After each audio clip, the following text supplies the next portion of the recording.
Renungan pagi, Yesus nama di atas segala nama oleh Ellen G. White, 1 Juli 2024. Mari kita berdoa.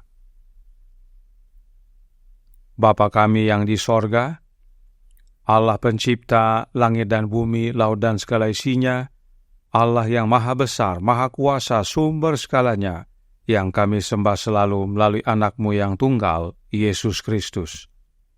Terpujilah Yesus, anak Allah yang maha tinggi, yang adalah guru bagi kami. Pada pagi hari ini kami bersyukur boleh bangun dan berbakti dan sebagaimana membaca dan mendengarkan nasihat firman-Mu, kiranya ini menjadi pembaharuan bagi kami semua, agar kami meneladani kehidupan Kristus yang penuh doa. Beserta kami sepanjang perbaktian ini kehendak-Mu yang jadi, ampun kami akan dosa dan salah, karena kami berdoa hanya dalam nama anak Allah yang tunggal, Yesus Kristus, yang adalah Tuhan dan Juru Selamat kami. Amin. Renungan hari ini akan dibacakan oleh Saudara Abraham Andiarto. Kepada Saudara Abraham, kami persilahkan. Terima kasih. Selamat pagi. Renungan pagi kita hari Senin, tanggal 1 Juli 2024, dengan judul Guru. Ayat tema diambil dari kitab Yohanes pasal 2 ayat 24. Tetapi Yesus sendiri tidak mempercayakan dirinya kepada mereka, karena Ia mengenal mereka semua. Hanya mereka yang terus-menerus menerima persediaan kasih karunia yang segar yang akan memiliki kuasa yang sebanding dengan kebutuhan mereka sehari-hari dan kemampuan mereka untuk menggunakan kekuatan itu. Daripada menantikan masa depan ketika melalui anugerah khusus berupa kuasa rohani, mereka akan menerima perlengkapan ajaib untuk memenangkan jiwa. Mereka malah menyerahkan diri mereka setiap hari kepada Allah, agar Dia dapat menjadikan mereka bejana yang layak untuk digunakan oleh-Nya. Setiap hari mereka meningkatkan peluang untuk melayani yang ada dalam jangkauan mereka. Setiap hari mereka bersaksi bagi Sang Guru dimanapun mereka berada, baik dalam pekerjaan sederhana di rumah atau di tempat umum yang berguna. Bagi para pekerja yang dikuduskan, ada penghiburan yang luar biasa ketika mengetahui bahwa bahkan Kristus selama hidupnya di bumi, setiap hari mencari Bapanya untuk mendapatkan persediaan kasih karunia yang segar. Dan dari persekutuan dengan Allah ini, Dia maju untuk menguatkan dan memberkati orang lain. Lihatlah, anak Allah bersujud dalam doa kepada Bapanya. Meskipun Dia adalah anak Allah, Dia memperkuat imannya dengan doa, dan melalui persekutuan dengan surga, mengumpulkan kuasa dalam dirinya untuk melawan kejahatan dan melayani kebutuhan umat manusia. Sebagai saudara yang lebih tua dari ras kita, Dia mengetahui kebutuhan mereka yang meskipun diliputi kelemahan dan hidup di dunia yang penuh dosa dan godaan, masih ingin melayani Dia. Dia mengetahui bahwa rasul-rasul yang dianggap layak untuk diutus adalah orang-orang yang lemah dan berdosa. Namun bagi semua orang yang menyerahkan dirinya sepenuhnya pada pelayanannya, Dia menjanjikan bantuan ilahi. Teladannya sendiri merupakan jaminan bahwa permohonan yang sungguh-sungguh dan tekun kepada Allah dalam iman yang menuntun pada ketergantungan penuh kepada Allah dan pengabdian tanpa pamrih pada pekerjaannya, akan memberikan pertolongan Roh Kudus kepada umat manusia dalam peperangan melawan dosa. Setiap pekerja yang mengikuti teladan Kristus akan siap menerima dan menggunakan kuasa yang telah dijanjikan Allah kepada gerejanya untuk mematangkan panenan di bumi.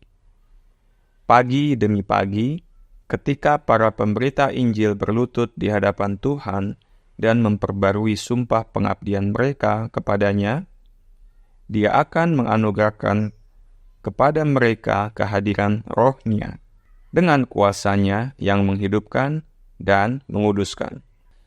Saat mereka menjalankan tugas sehari-hari, mereka mendapat kepastian bahwa kuasa Roh Kudus yang tak terlihat memampukan mereka untuk menjadi rekan kerja Allah. Dikutip dari buku The Acts of the Apostles, halaman 55 dan 56. Demikian renungan pagi kita pada hari ini. Terima kasih dan Tuhan memberkati kita semuanya. Terima kasih atas penata layanan Saudara Abraham. Tuhan Yesus memberkati. Selamat pagi saudaraku dalam Tuhan. Renungan hari ini menggunakan satu istilah yang penting kita pahami. Berikut istilahnya yang tertulis dalam Jesus Name Above All Names, halaman 195 paragraf 3. Bagi para pekerja yang dikuduskan, ada penghiburan yang luar biasa ketika mengetahui bahwa bahkan Kristus selama hidupnya di bumi setiap hari mencari Bapanya untuk mendapatkan persediaan kasih karunia yang segar. Dan dari persekutuan dengan Allah ini, Dia maju untuk menguatkan dan memberkati orang lain. Inilah istilah yang penting kita pahami, yaitu persediaan kasih karunia yang segar. Yesus, anak Allah, setiap hari mencari Bapanya untuk mendapatkan persediaan kasih karunia yang segar. Artinya, persediaan kasih karunia yang segar itu berasal dari Bapanya. Bagaimana caranya? Yesus berdoa kepada Bapanya. Nah, sekarang, apakah yang disebut dengan persediaan kasih karunia yang segar itu?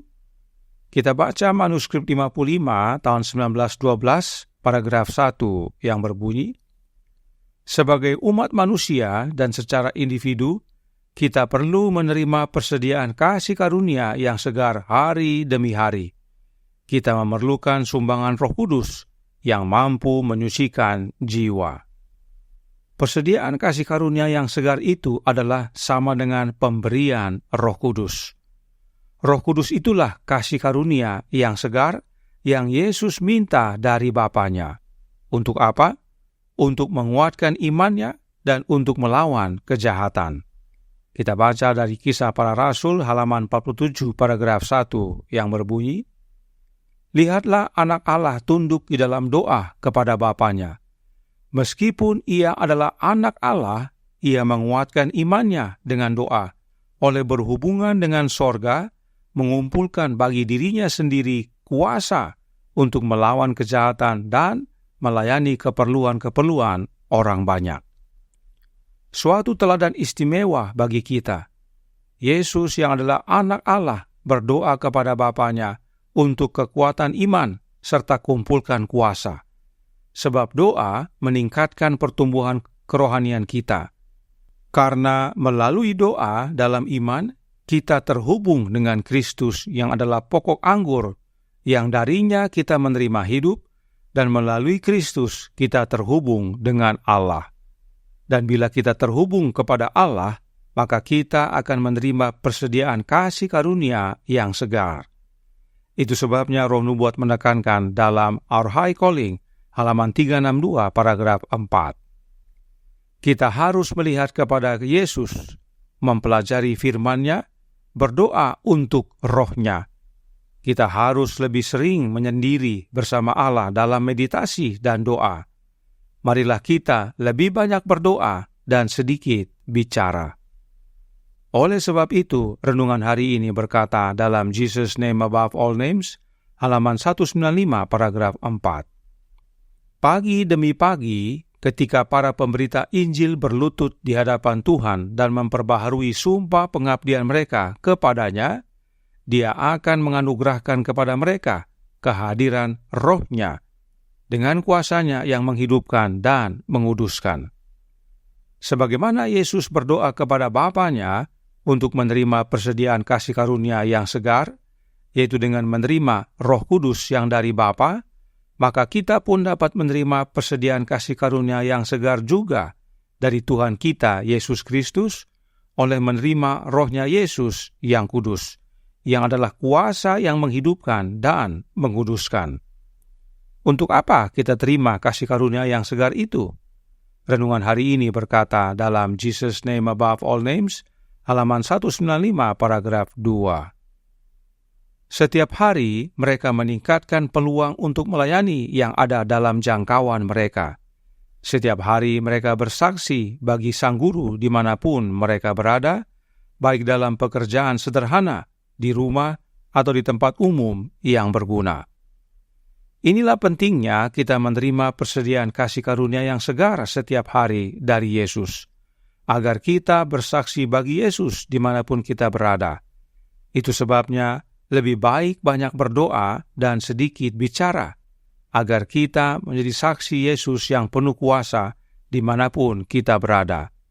Serta Counsels on Diet and Foods, halaman 186 paragraf 2 berkata, ketika Kristus dilanda pencobaan yang paling ganas, dia tidak makan apa-apa.